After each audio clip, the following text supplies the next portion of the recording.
Hello বন্ধুরা, আমি Prashant Das Tushar and welcome to my channel Travel Together. আজকের এই এপিসোডটি আমার কেরালা ট্যুরের তৃতীয় এপিসোড। আর এই এপিসোডে আমি আপনাদের সাথে শেয়ার করব আমরা ব্যাঙ্গালোর থেকে এলএপি পর্যন্ত কিভাবে গিয়েছিলাম তার ডিটেলস ইনফরমেশন। সো ভিডিওটি লাস্ট পর্যন্ত দেখতে থাকুন। আর হ্যাঁ বন্ধুরা, আপনি যদি আমার চ্যানেলে নতুন হয়ে থাকেন তাহলে অবশ্যই সাবস্ক্রাইব করে ফেলুন আমার এই চ্যানেলটি কুইকলি।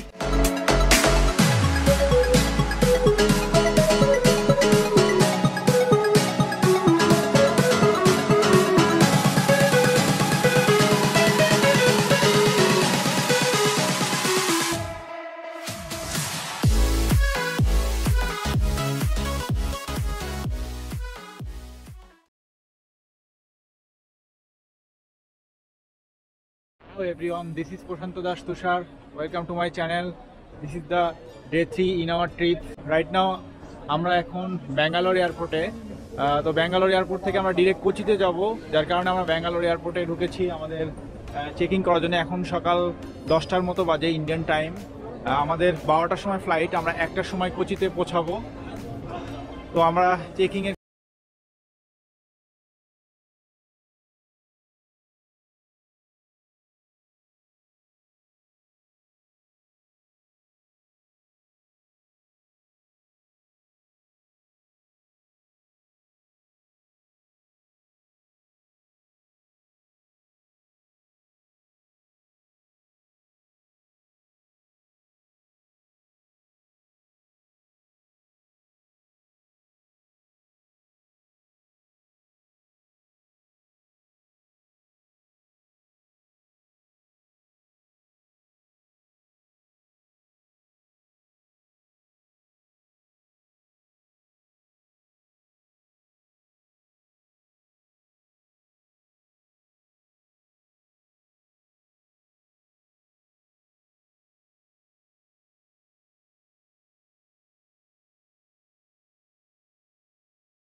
এয়ারপোর্টে নেমে 2200 রুপি দিয়ে একটি ট্যাক্সি ক্যাব ঠিক করে ফেলি। আমরা এখন এলএপির পথে। কোচি এয়ারপোর্ট থেকে এলএপির দূরত্ব 83 কিলোমিটার, যেতে 2 ঘন্টার মতো সময় লাগবে আমাদের। এছাড়াও আপনারা চাইলে কোচি ইন্টারন্যাশনাল এয়ারপোর্টের ভিতর থেকে প্রিপেড ট্যাক্সি পেয়ে যাবেন এলএপি যাওয়ার জন্য।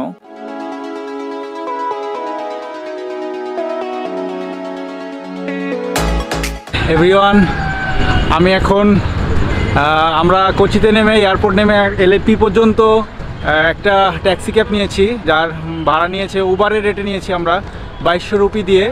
এখন আমরা এলএপিতে যাচ্ছি। আর এলএপিতে যাওয়ার পথে আমাদের একটি চার্চ পড়েছে, সেন্ট জর্জ চার্চ। খুবই বড় একটি চার্চ। এটা হচ্ছে কেরালার সবচেয়ে বড় চার্চ।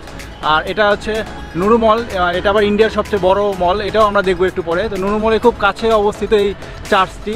তো চার্চের কিছু পোর্শন আপনাদেরকে ভিডিও করে দেখাবো। আমরা এখন কেরালাতে আছি অলরেডি। আমরা লাকিলি আসলে একজন ইন্ডিয়ান বা হিন্দি বলতে পারে এরকম ট্যাক্সি ড্রাইভার পেয়েছি, যার কারণে হচ্ছে আমরা সব কিছু কথা বলতে পারছি, জানতে পারছি। আর এখানে এসে প্রথমে একটু অবাক লেগেছে, কারণ হচ্ছে বা একটু সমস্যাও হয়েছে, কারণ এখানে সবাই তামিলনাড়ু ভাষাতে কথা বলেন, যার কারণে আমাদের জন্য হঠাৎ করে একটু প্রবলেম হয়েছে। আর সবচেয়ে আনলাকি বিষয় হচ্ছে আমরা নামার সাথে সাথে অনেক বেশি পেয়েছে। এখন আমরা সম্ভবত কোচি ঘুরতে পারবো না এবং মুন্নারও হয়তো বা ঘুরতে পারবো না, কারণ এখানে অলরেডি ফ্লাড হচ্ছে। তো আমরা প্রথমেই চিন্তা করলাম যে আমরা আলেপ্পিতে চলে যাচ্ছি, আমরা আলেপ্পিতে ঘোরা শুরু করব। যাওয়ার পথে আমরা এখানকার সবচেয়ে বড় চার্চ পেয়েছি ঘোরার জন্য, দেখার জন্য, আপনাদের দেখানোর জন্য। তো আপনারা দেখতে থাকুন এখানকার চার্চ, আমাদের সাথে থাকুন। ইন্ডিয়ার সবচেয়ে বড় চার্চের সামনে, খুবই বড় চার্চ, চলুন আপনাদেরকে ভিডিও করে দেখাই।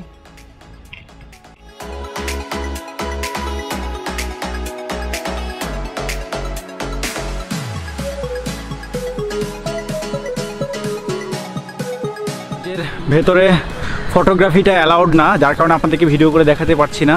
খুবই সুন্দর একটি জায়গা, মানে খুব ভালো লাগছে সে। হ্যাঁ, দেখা যাক, এর ভেতরে আমি আসলে ঢুকে দেখবো, এখন আপনাদেরকে ভিডিও করে দেখাতে পারছি না, এই জন্য এক্সট্রিমলি সরি।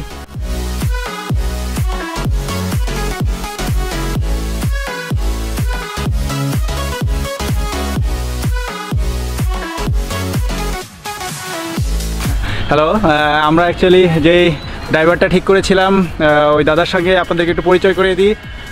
कैसे हो? बहुत अच्छा, बहुत सुंदर। आपका नाम क्या? मेरा नाम है गिनसन।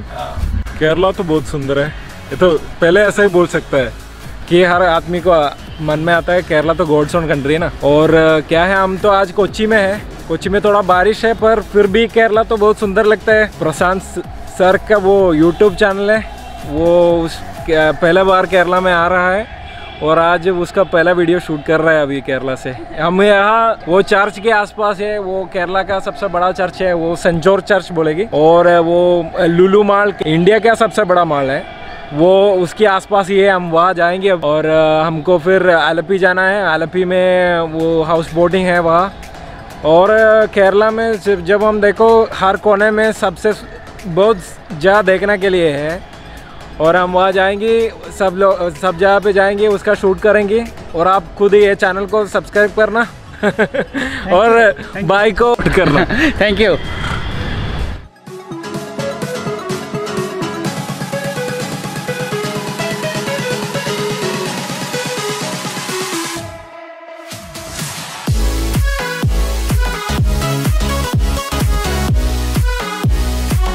আমরা 30 থেকে 40 মিনিট সময় নিয়ে চার্চের আশেপাশে ঘোরাঘুরি করলাম। খুব ভালো একটা সময় কাটলো আমাদের।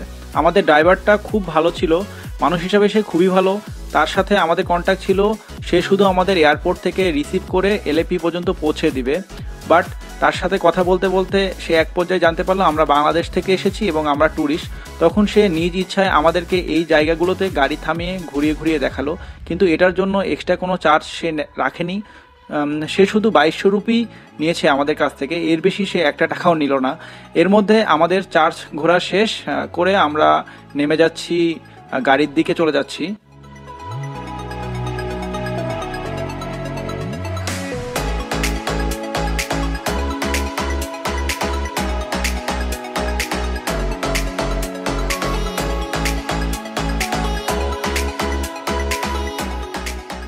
আপনারা ভিডিওতে যে বিল্ডিংটা দেখতে পাচ্ছেন এটা হচ্ছে লুলু ইন্টারন্যাশনাল শপিং মল, যেটা কোচিতে অবস্থিত। এটা এরিয়ার উপর নির্ভর করে ইন্ডিয়ার সবথেকে largest shopping mall. Multi level park সহ মোট 1.2 মিলিয়ন বর্গফুট আয়তনের এই মলটি 17 একর জমির উপর গড়ে উঠেছে। মলটি ওপেন করা হয়েছিল 10ই মার্চ 2013 সালে। খোলার পর থেকে অ্যাভারেজে 80,000 মানুষ শপিং অথবা ঘোরার উদ্দেশ্যে প্রতিদিন পাড়ি দেয় এই শপিং মলে। এটা কোচির অন্যতম ভিজিটেড প্লেসগুলোর মধ্যে একটি, কিন্তু আমাদের হাতে বেশি সময় না থাকায় আমরা বেশি ওয়েট না করে আবারও যেতে শুরু করলাম এলএপির পথে।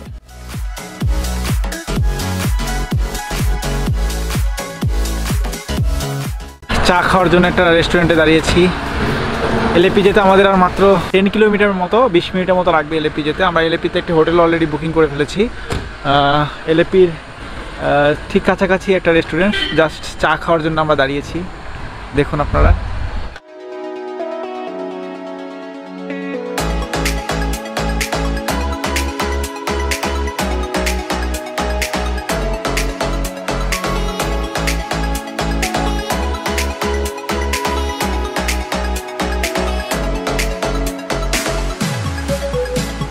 আমরা অলরেডি এলএফপিতে, এটা হচ্ছে আমাদের হোটেল। এই হোটেলের নাম হচ্ছে জমটিন ইন। এই হোটেলটা এলএফপি সিটি সেন্টারের খুব কাছে অবস্থিত। এই হোটেলটা আমরা booking.com অ্যাপের মাধ্যমে বুক করেছি। আমি এই হোটেলের কন্ট্যাক্ট নাম্বারটা আমার ভিডিওর ডিসপ্লেতে দিয়ে দিয়েছি। এছাড়াও এই কন্ট্যাক্ট নাম্বারটা আমি আমার ডিসক্রিপশন বক্সে ডিটেলস দিয়ে রাখবো। আপনাদের কারো যদি দরকার হয় তাহলে এই কন্ট্যাক্ট নাম্বারে আপনারা কন্ট্যাক্ট করে হোটেলটা বুক করতে পারেন। এবার চলুন আমরা যেই রুমে থাকবো সেই রুমটা একটু আপনাদেরকে ঘুরিয়ে দেখাবো।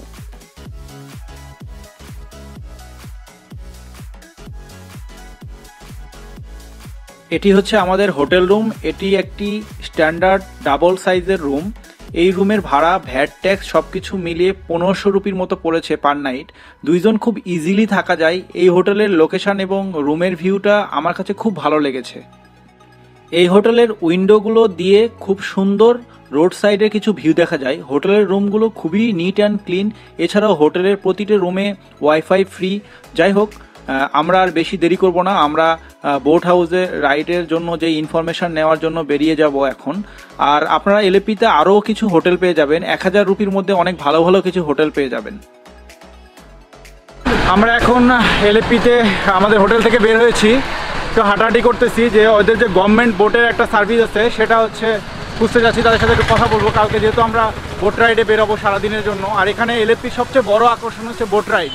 সো আপনারা এলএপিতে আসলে অবশ্যই এই সারাদিন ব্যাপী তারা একটা বোট রাইড করায়। এটা পার্সোনাল বোট যদি হয় তারা একরকম কষ্ট রাখে, আর গভর্নমেন্ট বোটের জন্য তারা পার পার্সন আর একরকম কষ্ট রাখে। সো আমরা এখনও কথা বলি নাই। আমরা কথা বললে জানতে পারবো যে তারা কি পরিমাণ কষ্ট রাখে, এবং সেই অনুযায়ী আপনাদেরকে আমরা জানাবো ডিটেলসটা যে আসলে তারা কি পরিমাণ কষ্ট রাখে। তো চলুন আমরা দেখি। একটা ট্রাভেল এজেন্সি ওদের গভর্নমেন্ট যে কর্পোরেশনের আন্ডারে আছে, স্টেট ওয়াটার কর্পোরেশন, সেটার সাথে কথা বলে আপনাদেরকে আমরা জানাবো।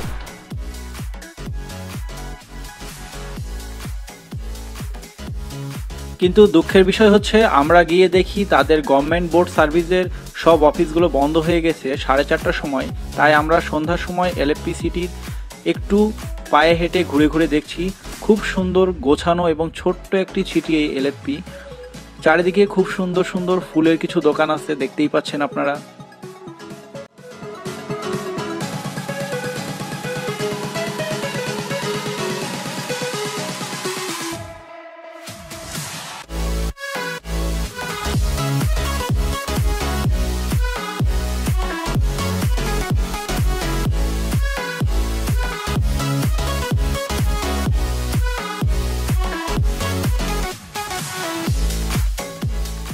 কিছুটা হাঁটাহাঁটি করতে করতে রাস্তার পাশে আমরা পেয়ে গেলাম একটি পাকোড়া এবং চপের দোকান।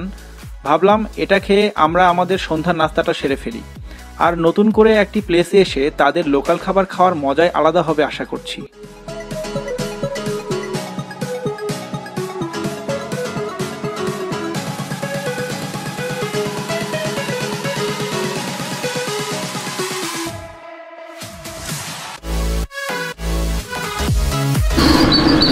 মরিচের পাকোড়াটা কেমন?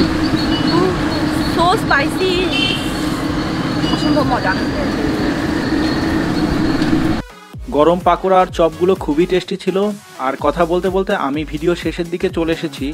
আমার চতুর্থ এপিসোডে আপনাদের জন্য থাকছে কেরালার সব থেকে বড় আকর্ষণ এলএফপি বোট হাউস রাইড, সেটা।